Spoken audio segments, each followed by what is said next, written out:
à tous, merci de nous rejoindre sur La Première pour votre 19h à la une ce soir.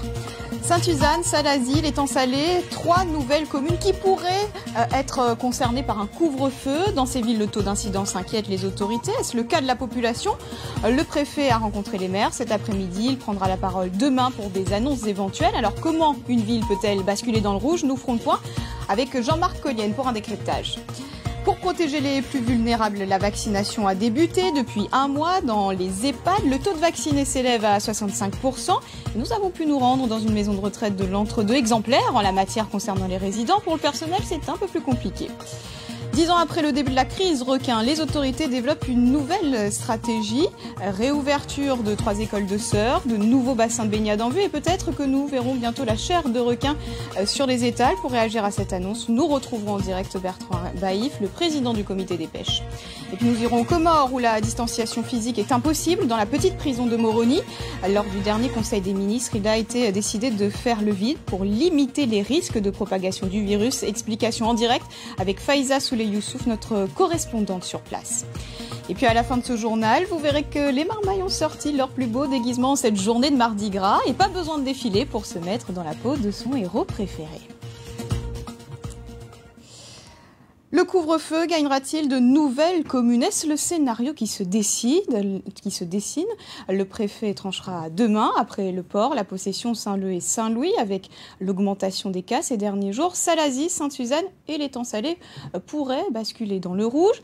À l'étang salé, petite commune du sud-ouest de 14 000 habitants, le taux d'incidence évolue rapidement et selon nos informations, ce taux est de 166 pour 100 000 habitants. Alors comment réagit la population face à un éventuel couvre-feu? Daniel Bénard et Laurent Josse vous ont posé la question. Dans les rues de l'étang salé, le port du masque semble facultatif. Des fois, il y a des gens qui ne se protègent pas du tout. Alors. Mais le passage à un éventuel couvre-feu? Je n'ai même pas entendu parler de ça. Et oui, monsieur, ici à l'étang salé, les chiffres de la Covid grimpent dangereusement. La petite cité balnéaire du Sud affiche un taux d'incidence de 166 pour 100 000 habitants. Le seuil d'alerte est largement dépassé et la menace d'un couvre-feu plane plus que jamais sur la commune. Il faut des mettre, comme ça, on aura moins après. Hein. Et comme ça, la maladie va partir un peu. Comme ça sera fini, média. À 22h, je dors déjà, pas grave. Après, c'est dommage pour les restaurateurs. C'est toujours pareil, c'est toujours eux qui prennent. Aux autorités de décider, la rencontre entre les maires et le préfet permettra aux représentants de l'État de prendre la juste décision. Reste à savoir à quelle heure entrera en vigueur un éventuel couvre-feu, 18h ou 22h. Pour le moment, le flou demeure. Mais pour Valentin, bien-aimé restaurateur, la décision du préfet sera lourde de conséquences sur l'avenir de son activité. Il n'arrange pas vraiment les choses pour nous, vu que s'il est à 18h, le couvre-feu, il veut dire que la terrasse, tout, il doit être fermé le plus tôt possible, et ce qui fait que le chiffre d'affaires sera un peu moins conséquent, on va dire. Voilà. Et s'il passe à 22h, comment on arrange? 22h sera limite un peu plus mieux, mais sera pareil même.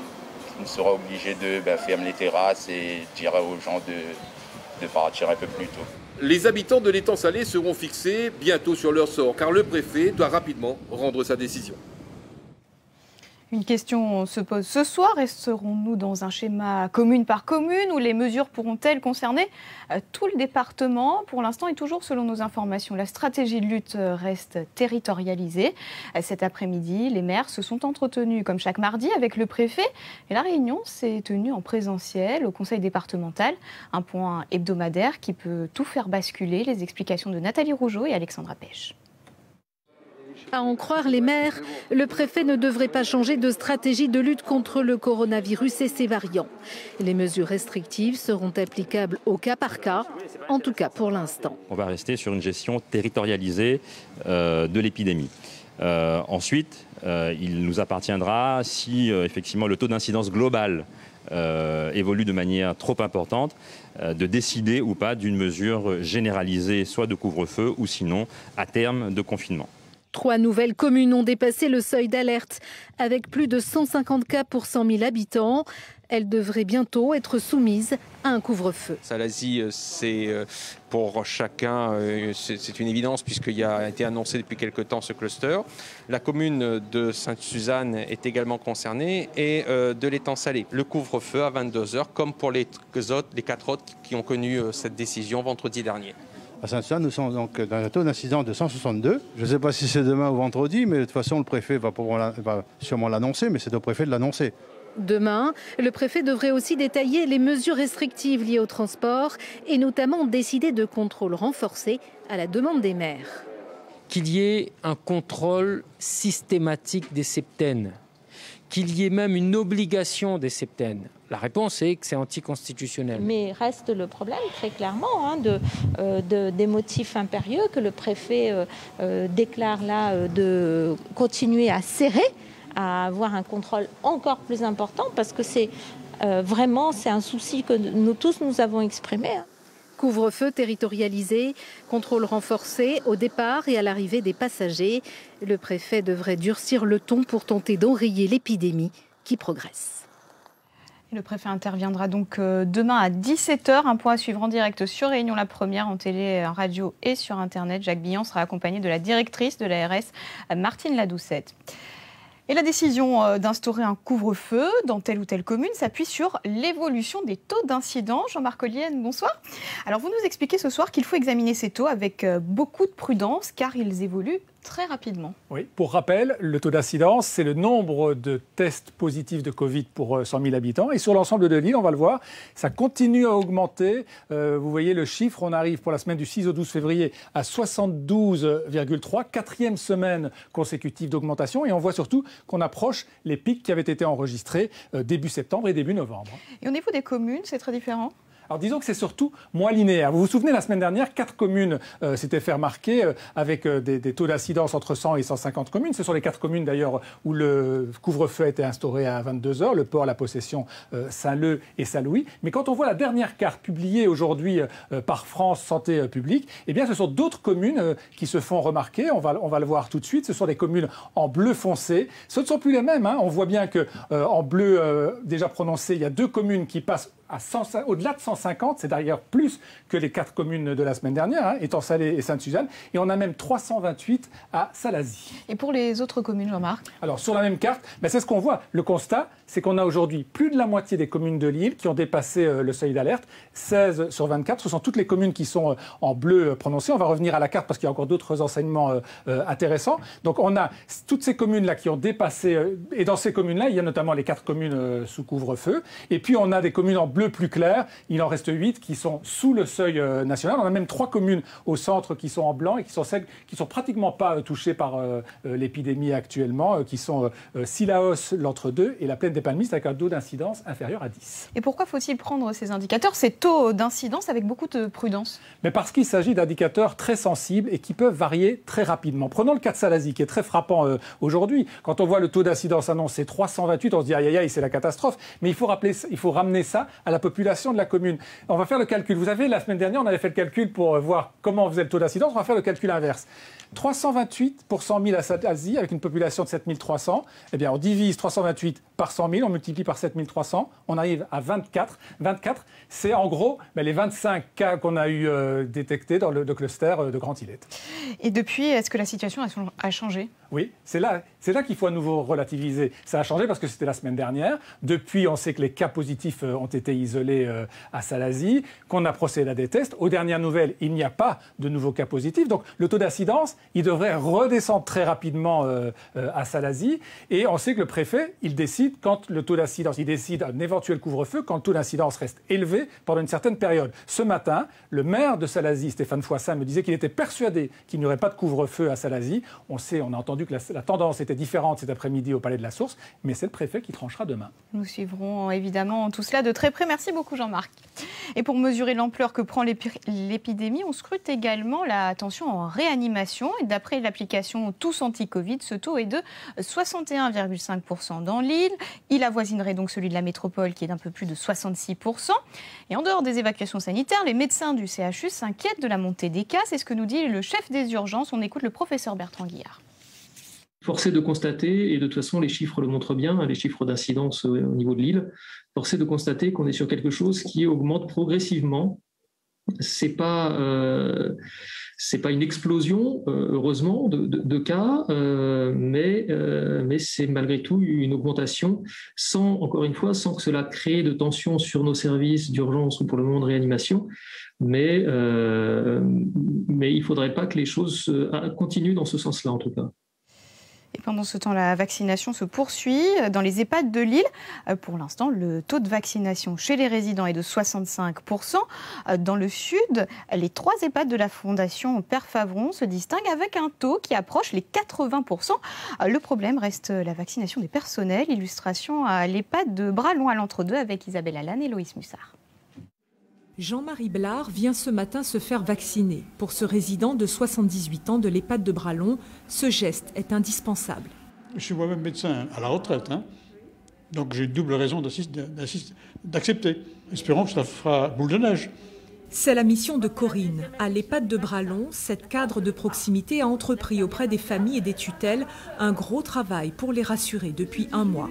Elles étaient réticentes parce que, en fait, dans ce qu'ils me disaient, c'est en termes de communication, c'était assez rapide. Ils ne savaient pas trop les effets secondaires que ça pouvait faire ce vaccin. Ça a été un travail de longue haleine, donc qui a porté ses fruits aujourd'hui, parce qu'on est passé de 42 à 53. Et on va tout faire pour que de 53, on passe à 80. L'EHPAD de Bralon à l'Entre-deux fait partie du pôle gérontologique Roger André avec celui de Ravine-Blanche et de Bois d'Olive. Les 3 structures du Sud figurent parmi les bons élèves en matière de vaccination Covid sur l'île, avec toutefois un bémol. Je pense qu'on va, dans peu de temps, arriver à 80% sur tous les établissements. Il y a plus de réticence de la part du personnel. Bon, alors c'est juste une réticence transitoire. Moi, je pense que cette réticence est due au fait que le vaccin est arrivé rapidement.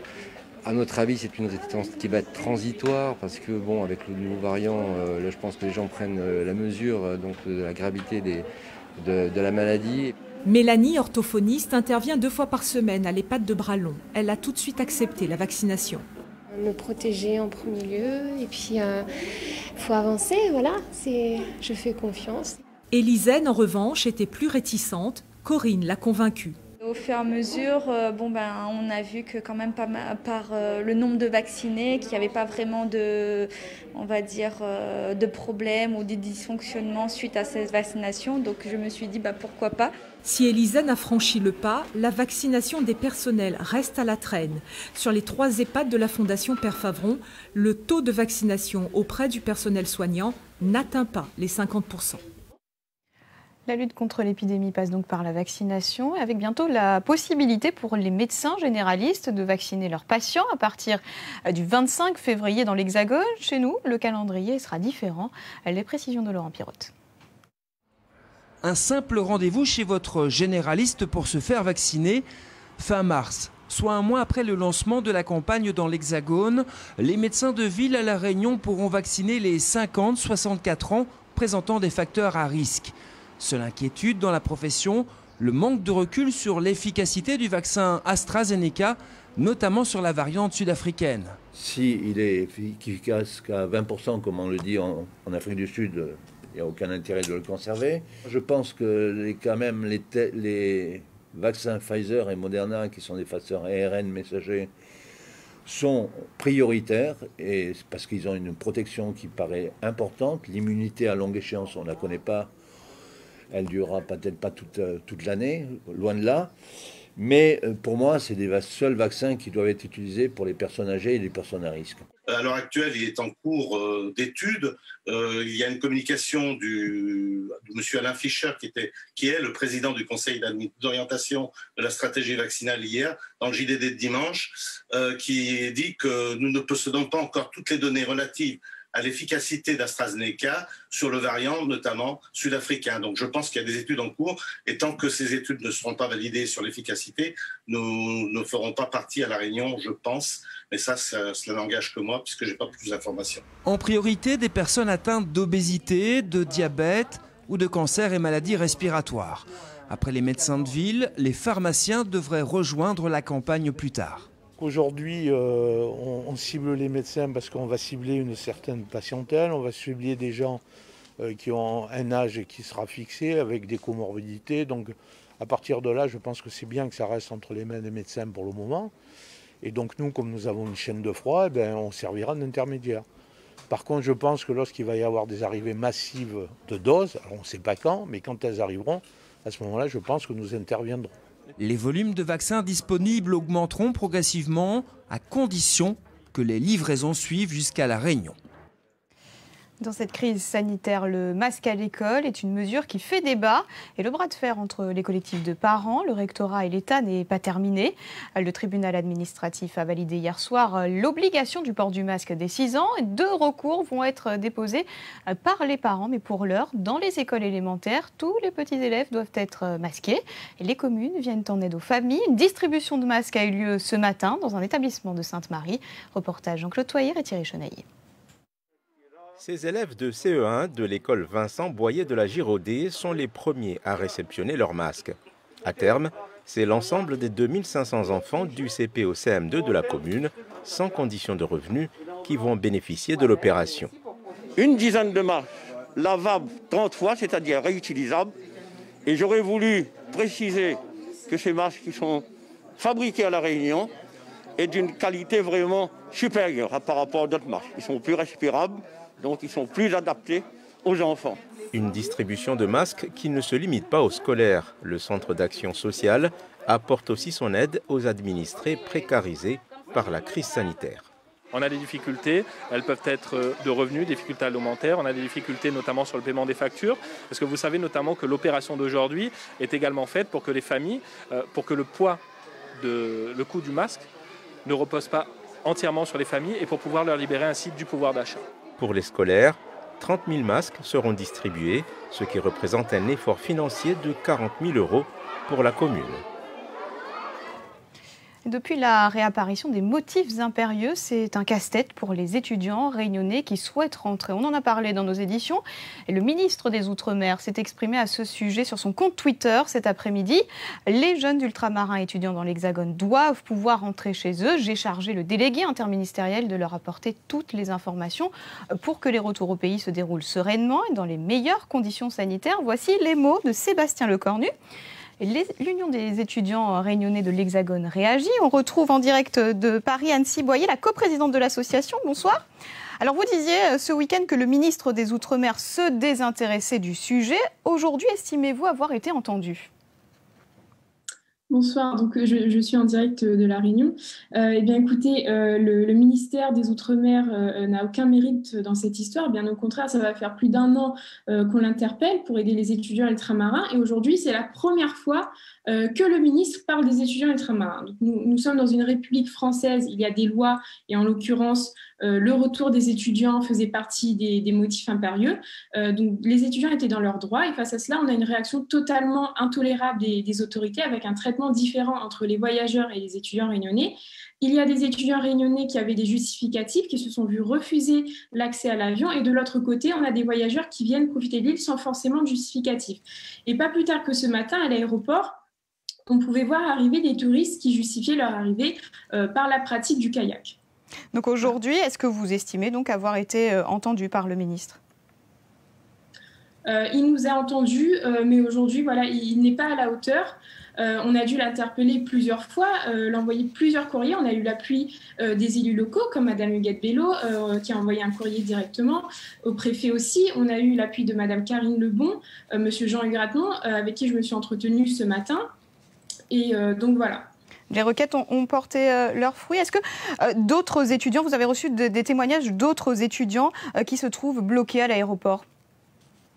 Eh bien, écoutez, on continue effectivement de recevoir des témoignages d'étudiants depuis hier soir et aujourd'hui aussi. Donc, on surveille aujourd'hui de très près les prochains vols. Ce que les étudiants, ce que les familles réunionnaises ont subi, c'est une profonde injustice et une période très sombre. Donc, on espère que c'est terminé. Et de plus, on a ressenti aussi une certaine forme de discrimination entre les touristes et les étudiants réunionnais. Merci beaucoup Anne-Cy Boyer pour votre réaction ce soir. Vous étiez donc en direct de La Réunion. Merci. Et pendant ce temps, les manifestants étaient de retour ce matin devant l'aéroport. Même sous la pluie, ils continuent de demander davantage de contrôle pour les voyageurs qui arrivent dans le territoire, et notamment un renforcement des mesures de septaine. 4 avions en provenance de la métropole ont atterri chez nous aujourd'hui. 2 vols en provenance de Mayotte cet après-midi et ce soir. Voilà pour les images signées Florence Bouchou. Les rotations sont tout de même moins nombreuses que d'habitude et sur un an, le trafic aérien a considérablement baissé. De 68 000 voyageurs l'an dernier en février, on passe à 20 000 cette année. Et devant ce ralentissement, comment s'en sortent la quinzaine de commerçants implantés dans l'aérogare? C'est un reportage de Jean-Régis Ramsamy et Florence Bouchou. S'il n'y avait que la pluie pour perturber l'aéroport de Gillot, le retour des motifs impérieux bouscule le trafic aéroportuaire. Les boutiques installées dans l'aéroport public et celles de la zone duty-free sont directement touchées par la diminution des passagers. Certains rideaux sont baissés, d'autres commerces adaptent leurs horaires. Cette gérante mise sur la fin de cette période de turbulence. Le flux est quand même beaucoup moins important, mais le peu de clients que nous avons, nous essayons de les satisfaire. Aujourd'hui, il ne s'agit pas de fermer parce qu'on est dans cette dynamique de proposer le service et l'expérience clientèle qui va bien. Donc il s'agit simplement de réguler. Au lieu d'avoir 3-4 personnes qui travaillent dans un commerce, souvent il y en a une ou deux simplement, donc on suit le trafic passager. Face à la chute d'activité, ces derniers jours, l'aérogare a fermé quelques heures provisoirement. Les chiffres de la première quinzaine de ce mois de février sont flagrants. Nous avons traité 68 000 passagers en 2020, et cette année, on ne traite que 20 000 passagers, 10 000 à l'arrivée et 10 000 au départ. Excepté Mayotte, les relations avec la zone sont au point mort et les liaisons aériennes avec Paris sont au ralenti. Jusqu'à 60% de mouvements en moins, une longue liste d'avions à l'arrivée et au départ, un affichage de moins en moins courant à l'aéroport. À Mayotte, notre voisine toujours confinée, où les chiffres ne baissent pas. 2356 cas en une semaine, un taux d'incidence de 843 pour 100 000 habitants. Dans ce contexte, le patrouilleur, le Malin, est arrivé à Longoni hier à bord du navire. 30 bouteilles d'oxygène et 10 concentrateurs destinés au centre hospitalier de Mayotte. Le bâtiment de la Marine nationale aura également pour mission de renforcer quelques jours le dispositif de contrôle aux frontières. Autrement dit, il sera chargé de surveiller l'arrivée à Mayotte des kwassa-kwassa en provenance des Comores. Et c'est aux Comores que nous nous rendons à présent avec ces photos qui nous interpellent. Regardez, il s'agit de détenus entassés les uns sur les autres dans une prison de Moroni. Une situation qui ne peut pas perdurer avec l'épidémie de Covid. Faiza Souley Youssouf, bonsoir. Vous êtes notre correspondante à Moroni. Alors face à cette situation, bonsoir. Le gouvernement vient de prendre une décision inédite, libérer quasiment la moitié des détenus. Alors, est-ce que le gouvernement va libérer la moitié des détenus? Je ne peux pas encore le dire. Mais ce qui est sûr, c'est vrai, la semaine dernière, le porte-parole du gouvernement a annoncé que les prisons comoriennes allaient être désengorgées. Covid-19 oblige, puisqu'elles sont des clusters potentiels. Le chef de l'État devrait user de la grâce présidentielle pour libérer les détenus. Il y a en ce moment au niveau des 3 îles... Oui, je vous en prie. Vous m'entendez? Donc, des 3 îles, près de 350 détenus, dont 218 pour la prison de la Grande Comore qu'on vient de voir à l'écran là. Voilà. Donc, je voulais en savoir plus sur l'opération. J'ai appelé les différents responsables. Ils ont dit qu'ils n'en savaient rien pour l'instant. Donc, je ne peux pas affirmer que la moitié des détenus allaient être libérés. Je ne peux pas le dire encore. Mais Faiza, quelle est la réalité de cette prison? Que se passe-t-il derrière ces barreaux? Alors, les prisons comoriennes, elles sont inhumaines et sont horribles. Et de l'avis de tous, hein, les gens sont unanimes dessus. Par exemple, la prison de Moroni qu'on voit à l'écran, elle a été construite dans les années 60, donc bien avant l'indépendance, et n'a pas été réhabilitée depuis. Sa capacité d'accueil initiale est de 90 personnes. Elle en compte aujourd'hui 218. Elle est vétuste, insalubre et surpeuplée. Les dortoirs comme ceux qu'on voit à l'écran là, ils sont très peu aérés. Les prisonniers s'y entassent sur des matelas posés à même le sol. Il y a des nuisibles comme des rats, des cafards et de l'humidité, vous le voyez sur les murs. Aucune intimité n'est possible. Et ce qui fait la réputation tristement célèbre de la prison de Moroni, c'est qu'il n'y a pas de sanitaire à l'intérieur des dortoirs. Donc, à 18h, quand il y a le rassemblement des prisonniers, ils ne peuvent plus sortir à l'extérieur. Donc, quand ils ont un besoin pressant, tout ce qu'ils peuvent faire, c'est se soulager dans un seau devant les co-détenus, ce qui est horrible. Voilà ce qui se passe dans la prison de Moroni. Et il y a aussi régulièrement des coupures d'eau, ce qui entraîne des vives tensions entre l'administration pénitentiaire et les détenus. Voilà en gros la situation donc, dans la prison de Moroni. Merci beaucoup Faiza Souley Youssouf pour toutes ces précisions. Et en Martinique, les consignes du préfet, tout juste nommé sur l'île, semblent avoir été largement ignorées. Regardez, des centaines de personnes ont bravé les interdictions de rassemblement pour fêter la fin du carnaval. Un seul rassemblement avait pourtant été autorisé, un défilé dans le stade de Fort-de-France dimanche devant un public clairsemé. Les festivités ont eu lieu alors que le variant anglais fait son apparition en Martinique. 2011-2021, 10 ans que la Réunion fait face à la crise requin et les autorités tentent d'en sortir. Et pour cela, une nouvelle stratégie a été annoncée. Elle a été détaillée par le Centre sécurité requin ce matin. Ainsi, des écoles de surf pourront rouvrir et on s'oriente vers une commercialisation de la chair de bulldog. Thierry Chapuis. En mars, la gauche de Saint-Leu pourra être à nouveau autorisée aux surfeurs, à condition d'utiliser un équipement de protection individuelle. Ce spot deviendra une zone d'expérimentation. Ça va nous permettre de bâtir toute une série d'indicateurs pour demain modéliser un dispositif qui permette d'ouvrir les spots de surf de l'ensemble de l'île et notamment de la façade ouest. Les porteurs d'équipements de protection individuelle dûment révisés et entretenus auront signé une charte et pourront s'inscrire dans le cadre de ces dispositifs avec un système de flammes, c'est-à-dire une échelle de risque qui sera connu le matin grâce à l'application Dorsal Watch. Du concret grâce au travail du Centre sécurité requin reconnu mondialement aujourd'hui. Le but, c'est de faire l'état de l'art de ce qui existe dans le monde pour vérifier si ça fonctionne sur le requin bulldog et à La Réunion. Nous avons bien sûr les équipements de protection individuelle, mais nous travaillons sur des dispositifs de test, de dispositifs collectifs qui vont être testés de nouveau, qui s'appelle le Bot One. C'est un champ électrique qui protège plusieurs boées qui peuvent protéger une zone. Il faut tester son efficacité. Nous travaillons sur des sonars qu'on teste aujourd'hui et donc dans la baie de Saint-Paul. On teste aujourd'hui des drones, des caméras autonomes. Le centre a pour mission de proposer des solutions aux collectivités, autant sur des dispositifs individuels que des dispositifs collectifs, afin d'un retour des activités nautiques et de la baignade sur le territoire. À un peu plus long terme, c'est la commercialisation de la chair de requin par les pêcheurs professionnels qui pourrait être autorisée. Financé par l'État et la région, un laboratoire a mis au point un test prometteur. Le test étant fait au jour J, on doit pouvoir consommer la chair ou la commercialiser au jour 7. Donc ça va impliquer évidemment de congeler cette chair de requin avant de pouvoir la commercialiser. On est en train d'étudier comment donner de la valeur ajoutée au produit, peut-être à travers une fumaison. Quant à la pêche préventive, elle évolue. Les requins tigres en dessous d'1,52 m seront épargnés, mais marqués pour un suivi scientifique. Le centre de sécurité annonce aussi le projet donc, de création de 2 bassins de baignade à La Possession et à Saint-Leu. Et du côté de Saint-Paul, une pause de filet est envisagée dans la baie. Mais pour l'heure, des filets de baignade sont de retour, de nouveau opérationnels sur les plages de Roche-Noire et de Boucan-Canotte.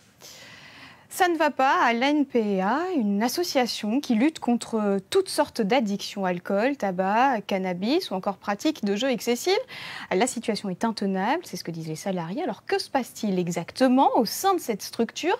Une de nos équipes a mené l'enquête. C'est un reportage signé Géraldine Blandin, Thierry Chenaillé. Arnaud est un ancien salarié de l'antenne locale de l'ANPA. Le jeune homme a démissionné de la structure associative en fin d'année dernière, après y avoir passé 18 mois comme responsable régional de prévention. J'ai quitté cette association. Mon successeur a quitté l'association au bout de 15 jours pour les mêmes problématiques et les mêmes raisons que moi. Donc je crois qu'aujourd'hui, c'est important de dénoncer ce qui se passe au sein de cette association. Le but étant vraiment de permettre que le travail se fasse. Et le travail, c'est la prévention des addictions sur l'île de la Réunion. Si Arnaud témoigne à visage découvert, ce n'est pas le cas des 2 salariés à ses côtés qui préfèrent rester cachés de peur des représailles. Ces 2 salariés sont épuisés psychologiquement, non pas par leur mission quotidienne, mais par l'ambiance de travail délétère. C'est vrai qu'on rencontre un public difficile, mais on se rend compte que ce n'est pas le public le plus difficile dans l'histoire. C'est les conditions. C'est la pression qu'on subit de la part de notre directrice. Notre cœur de métier, on le mange et on le refoule. Ça, c'est très compliqué au quotidien. j'ai encore l'envie d'aller travailler parce que moi, c'est les personnes qui m'animent le matin. Donc individuellement, on se donne ces moyens d'avoir un projet avec des objectifs et on essaye de les atteindre. Mais bon, on se les atteint pour nous, pour un bien-être et non pas pour une association à caractère national. En 2017, dans un rapport réalisé par un cabinet d'expertise, il ressort que des salariés sont en grande souffrance. Le docteur David Mété est le président de la FRAR, la Fédération régionale d'addictologie de la Réunion. Il participe à l'ouverture du centre de soins Saint-Paul en 2002. Après avoir lu ce rapport, le médecin alerte les autorités sanitaires sur la situation sociale au sein de la structure. En tant que président de la FRAR, il demande une mise sous tutelle de l'ANPA. Mais quelques jours après, il est démis de ses fonctions de médecin au sein du centre. Là, nous avons une structure qui est sourde à toutes les critiques, qui n'a pas cette capacité de se remettre en question et qui a un management d'une dureté complètement hallucinante qui semble venir d'un autre siècle. Mais il faut dire que la NPA, c'est à l'origine une vieille structure qui date du 19e siècle, comme on dit, une très très vieille dame et qui malheureusement semble conserver des principes d'un autre temps. Au même moment, les salariés de la structure organisent un mouvement de grève. L'une de leurs collègues a été licenciée alors qu'elle était en arrêt maladie. Ces 7 dernières années, sur 61 postes, on dénombre 26 démissions, 7 licenciements, 3 contrats renouvelés et une mise à la retraite anticipée. À l'heure actuelle, ni la direction locale de l'association, ni l'ARS n'ont répondu à nos sollicitations. Éducation, les lycéens de terminale entrent dans une phase décisive. Ils doivent remplir leur fiche de vœux avant le 11 mars sur la plateforme Parcoursup. Et pour les aider à faire leur choix dans les différentes filières, l'Université de La Réunion organise des journées portes ouvertes, mais mesures Covid obligent. Des visites sont organisées sur le campus par petits groupes. Le service orientation propose également des conférences en ligne. On voit tout cela avec Marie-Ange Froissati. Visite guidée à l'université aujourd'hui. Par petits groupes préinscrits, les futurs étudiants ont découvert leur futur environnement, aiguillés par les anciens. Là, vous avez 2 amphithéâtres et à l'étage, vous avez toutes les salles de télé. Le resto U, la bibliothèque, la fac de droit, la fac de lettres, de sciences. Ils ont arpenté les locaux et pris connaissance des services. Avant d'être plongés dans le grand bain bouillonnant de la rentrée, ils ont préféré tâter le terrain. En gros, quand on va choisir notre filière, c'est là qu'on va savoir dans quel bâtiment on sera. C'est important, au cas où si j'effectue mes études supérieures ici, je saurai m'adapter à l'environnement, c'est une première. Je suis en filière technologique. J'aimerais savoir si dans l'université, on accepte aussi notre filière. On a déjà un aperçu de l'université. On pourrait se rappeler à peu près où sont les amphis, en tout cas ceux qui nous ont le plus marqués. La visite physique, elle se fait toujours parce qu'il y a quand même 67% des visiteurs l'année dernière qui ont demandé, qui ont dit que c'était important pour eux de savoir où est-ce qu'ils allaient faire leurs études. C'est une demande qui émanait à la fois des futurs étudiants, mais aussi des parents. Et on a jugé que c'était important quand même de maintenir ça. Dans ce bâtiment, des conseillers en orientation et des psychologues orientent les futurs étudiants sur rendez-vous. Mais ces journées portes ouvertes s'opèrent surtout sur un mode hybride. L'exploration des filières et leur contenu se fait essentiellement en ligne grâce à des conférences virtuelles animées par des professeurs. Le planning est disponible sur le site de l'université. Il nous apparaît absolument essentiel de proposer donc ces rendez-vous en ligne, dont certains sont dédiés aux parents. Donc je sais que jeudi à 17h, il y a un rendez-vous spécifique pour les parents, donc ils pourront se connecter. Ils pourront avoir un contact direct donc, avec les responsables de formation, des informations sur l'offre de formation. Et je tiens vraiment à rassurer ces jeunes, rassurer donc leurs proches. L'Université de La Réunion, elle est là pour eux, elle est là pour faire en sorte que leur projet professionnel puisse trouver une voie. À noter enfin que 26 nouvelles formations sont proposées par l'université sur Parcoursup cette année. En foot, c'est une rencontre attendue par tous les passionnés. Le PSG affronte le Barça ce mardi en 8e de finale aller de Ligue des Champions au Camp Nou. Et en l'absence de Neymar et André Di Maria, Kylian Mbappé constituera le principal atout offensif de Paris. L'absence de Neymar en Catalogne offre également un duel inédit entre Mbappé et Lionel Messi. Des footballeurs qui ont sûrement inspiré les écoliers en ce jour de Mardi Gras.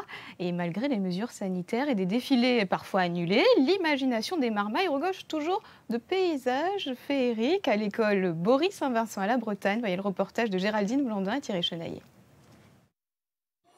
C'était jour de fête à l'école ce mardi pour les enfants. Même si cette année il n'y avait ni carnaval ni défilé, les marmailles ont tout de même sorti leur plus beau déguisement. Et chez les petites filles, on continue de rêver. Est-ce que tu veux nous dire en quoi tu es habillée aujourd'hui? En licorne. Je suis déguisée en chat, en princesse des pans. Et c'est toi qui as choisi? Oui. Est-ce que c'était bien de faire l'école habillée comme ça? Oui, c'est pas dérangeant. Le masque est plus dérangeant que le costume. Hein. Dis-moi juste en quoi tu es habillée aujourd'hui? Je m'en rappelle plus. En ange. Oh, tu es un petit ange alors? Oui. Dans la cour d'école, il y en avait de toutes les couleurs et pour tous les goûts. Les petits garçons, eux, s'imaginent en super-héros et parfois un masque peut en cacher un autre. Qui, toi? Mais c'est Noah. Noah, mais Noah, il est habillé comment aujourd'hui? Un Iron Man. C'est qui Iron Man? C'est Noah. En chevalier. Et pourquoi le chevalier? Parce que j'avais que ce déguisement. Iron Man. Pourquoi Iron Man? Parce que c'est l'Avengers que je préfère. Batman. Et c'est qui Batman? C'est le plus fort? Vous êtes habillés en quoi les garçons là? Un robot. On est habillés en robot. Un robot? Mais c'est quoi ces robots? Des robots normaux, normal. En SAMU pompier. Et pourquoi en SAMU pompier? Soit il éteint le feu, soit il sauve des gens. Dis-moi en quoi tu es habillé là? En Peter Pan. Et Peter Pan ni aucun super-héros ne s'est envolé pour rentrer chez lui. Mais peu importe, le plus important a été de s'amuser. Effectivement, des marmailles qui se sont bien amusées. Et avant de se quitter, retour sur cette information. Sainte-Suzanne, Salazille, l'étang salé, 3 nouvelles communes qui pourraient être concernées par un couvre-feu. Dans ces villes, le taux d'incidence inquiète les autorités. Est-ce le cas de la population? Le préfet a rencontré les maires cet après-midi et il prendra la parole demain pour d'éventuelles annonces. Une intervention à suivre en direct sur Réunion, la première à 17h en télé, en radio et sur Internet. Ainsi va l'actualité. Merci de nous avoir suivis. Tout de suite, la météo. Demain à 12h30, Pascal Souprayen. Moi, je vous retrouve avec grand plaisir à 19h. Très belle soirée à vous. L'information continue sur notre site internet lapremière.re.